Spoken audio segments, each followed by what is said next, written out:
ವಿಧಿಯಾಟ ಬಲ್ಲವರಾರು. ಅದು ಒಬ್ಬೊಬ್ಬರ ಜೀವನದಲ್ಲಿ ಒಂದೊಂದು ರೀತಿಯ ಆಟವಾಡುತ್ತದೆ. ಇವರನ್ನೇ ತೆಗೆದುಕೊಳ್ಳಿ. ಹೆಸರು ಪ್ರತೀಕ್ಷಾ ಅಂತ. ಪುಣೆಯ ಬಡ ಕುಟುಂಬವೊಂದರಲ್ಲಿ ಜನಿಸಿದ ಇವರಿಗೆ ಮನೆಯ ಆರ್ಥಿಕ ಕಷ್ಟಗಳಿಂದ 10ನೇ ತರಗತಿಯನ್ನೂ ಸಹ ಪೂರ್ತಿ ಮುಗಿಸಲಾಗಲಿಲ್ಲ. ಮನೆಯವರು ಅವರ 17ನೇ ವಯಸ್ಸಿಗೆ ಮುಂಬೈನ SBI ಬ್ಯಾಂಕಿನಲ್ಲಿ ಬುಕ್ ಬೈಂಡರ್ ಆಗಿ ಕೆಲಸ ಮಾಡುತ್ತಿದ್ದ ಸದಾಶಿವ ಕಾಡು ಎಂಬ ಹುಡುಗನೊಂದಿಗೆ ಮದುವೆ ಮಾಡಿಬಿಟ್ಟರು. ಗಂಡನೊಂದಿಗೆ ಮುಂಬೈಗೆ ತೆರಳಿ ಸಂಸಾರ ಹೂಡಿದವರಿಗೆ 1.5 ವರ್ಷದಲ್ಲಿ ವಿನಾಯಕ ಎಂಬ ಗಂಡು ಮಗುವೂ ಆಯಿತು. ಮುಂದೆ ಅನುಕೂಲ ನೋಡಿಕೊಂಡು ಊರ ದೇವರಿಗೆ ಮಗುವಿನ ಮುಡಿ ಕೊಟ್ಟು ಹರಕೆ ತೀರಿಸಲು ಮುಂಬೈಯಿಂದ ತಮ್ಮೂರಿಗೆ ಕುಟುಂಬ ಪ್ರಯಾಣ ಹೊರಟಿತು. ಆದರೆ ಮಾರ್ಗ ಮಧ್ಯದಲ್ಲಿ ಅಪಘಾತ ನಡೆದು ಸದಾಶಿವ ಕಾಡು ಮರಣ ಹೊಂದಿದರು. ಹೆಚ್ಚು ಓದದ, ಲೌಕಿಕ ಜ್ಞಾನವಿಲ್ಲದ ಪ್ರತೀಕ್ಷಾ ಎಂಬ ಹುಡುಗಿಯನ್ನು ಆ ವಿಧಿ ಆಕೆಯ 20ನೇ ವಯಸ್ಸಿಗೆ ವಿಧವೆಯನ್ನಾಗಿಸಿ ರಸ್ತೆ ಮಧ್ಯ ತಂದು ನಿಲ್ಲಿಸಿಬಿಟ್ಟಿತು. ತಾನೊಬ್ಬಳೇ ಆಗಿದ್ದರೆ ಹೇಗೋ ಬದುಕು ಕಳೆಯುತ್ತಿತ್ತು. ಆದರೆ ಮಡಿಲಲ್ಲೊಂದು ಮಗುವಿದೆ. ತನ್ನ ಕೈಯಲ್ಲಿ ಅದರ ಭವಿಷ್ಯವಿದೆ.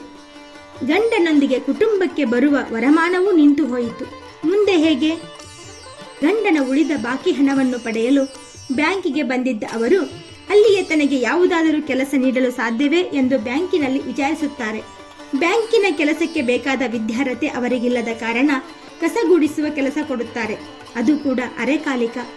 ಹೀಗೆ ಬದುಕಿನ ಮತ್ತೊಂದು ಇನ್ನಿಂಗ್ಸ್ ಆರಂಭಿಸಿದ ಪ್ರತೀಕ್ಷಾ ಕಸಗುಡಿಸುವ, ಶೌಚಾಲಯ ತೊಳೆಯುವ, ಪೀಠೋಪಕರಣಗಳನ್ನು ಒರೆಸುವ ಕೆಲಸಕ್ಕೆ 1984-85 ಸಮಯದಲ್ಲಿ ಪಡೆಯುತ್ತಿದ್ದ ಸಂಬಳ ತಿಂಗಳಿಗೆ 60 ರೂಪಾಯಿ. ಅಷ್ಟು ಹಣ ಮನೆ ಖರ್ಚಿಗೆ ಸಾಲದ್ದರಿಂದ ಮತ್ತೊಂದೆಡೆ ಮನೆಗಳ ಕಸ ಮುಸುರೆ ಕೆಲಸ ಮಾಡತೊಡಗಿದರು.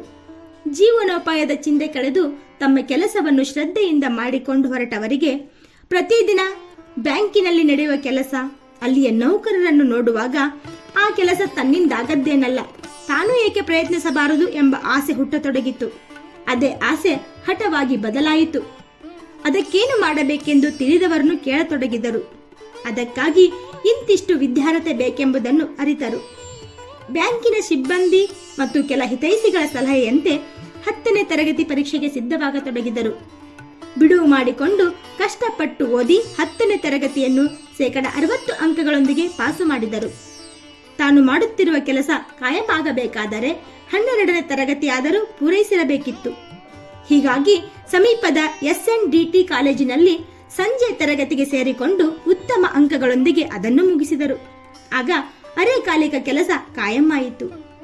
ಅವರು ತಮ್ಮ ಜೀವನದಲ್ಲಿ ಸ್ವಂತವಾಗಿ ಸಾಧಿಸಿದ ಮೊದಲ ವಿಜಯ ಅದಾಗಿತ್ತು.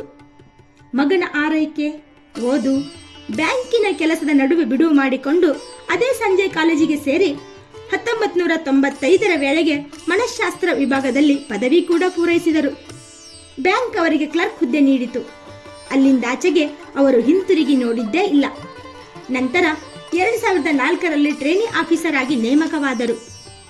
ಆ ನಂತರ CGM ಆಗಿ ಕೊನೆಗೆ 2021ರಲ್ಲಿ AGM ಹುದ್ದೆಗೆ ಬಡ್ತಿ ದೊರೆಯಿತು.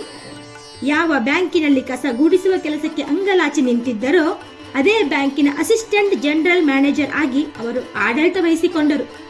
ಈಗ ಹೇಳಿ, ಇಂದಿನ ಯುವ ಪೀಳಿಗೆಗೆ ನಿಜವಾಗಿಯೂ ಇವರು ಆದರ್ಶ ಮತ್ತು ಸ್ಫೂರ್ತಿ ಅಲ್ಲವಾ? ವಿಧಿಗೆ ಸೆಡ್ಡು ಹೊಡೆದು ನಿಂತು ಬದುಕು ಕಟ್ಟಿಕೊಂಡ ಪ್ರತೀಕ್ಷಾ ತೊಂಡ್ವಾಲ್ಕರ್ ಖಂಡಿತ ಇಂದಿನ ಯುವ ಜನರಿಗೆ, ಅದರಲ್ಲೂ ಬದುಕು ಕಟ್ಟಿಕೊಳ್ಳಲು ಹೆಣಗಾಡುವ ಮಹಿಳೆಯರಿಗೆ ಪ್ರೇರಣೆಯಾಗಿದ್ದಾರೆ. ಮತ್ತೊಂದು ಸ್ಫೂರ್ತಿದಾಯಕ ನೈಜ ಕಥೆಯೊಂದಿಗೆ ಬರುತ್ತೇವೆ.